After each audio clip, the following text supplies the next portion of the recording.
Hello, my name is Daniel Pryfogle. I'm the co-founder and CEO of Sympara. We're a multi-faith community with a public mission to repurpose religious assets for the common good. As a leader, I've always been attracted to spaces in between. In religious language, I've endeavored to step into the gap.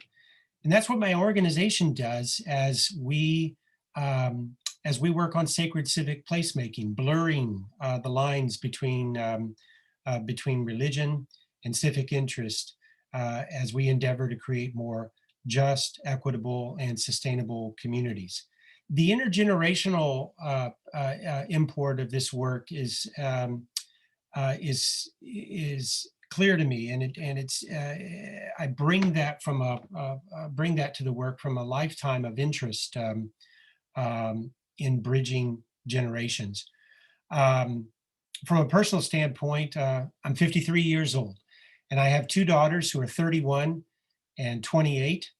I've got friends my age, folks who were born in that momentous year of 1968 and thereabouts. But many of my closest relationships are with people who are older than me, people who are in their 60s, 70s, and 80s. Those are my friends and my mentors. And this has been true throughout my life. Standing in the gap, occupying spaces in between, seems to be so critical in the life of this nation. We are facing increasing polarization, political division, religious division. We need some people who are willing to stand in the gap.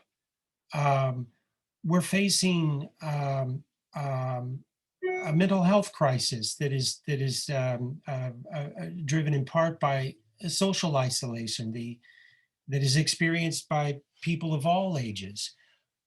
We need some leaders to stand in the gap, to occupy those spaces in between, to make the connections that are so essential for the well-being of individuals and society. And that's my work. That's the work that I've given my life to as a journalist, as a leadership and brand consultant, as the founder of Senior Correspondent, the nation's first media venture driven by the stories of veteran journalists and older adults of all walks of life for a readership of all ages. And now in my work with Sympara, as we seek to help congregations and their neighbors figure out how to use underutilized space and excess land for the flourishing of their communities. At its heart, this is an intergenerational endeavor, and it's being led by people of all ages who are coming together to take up that most important stance in our society today, which is to stand in between.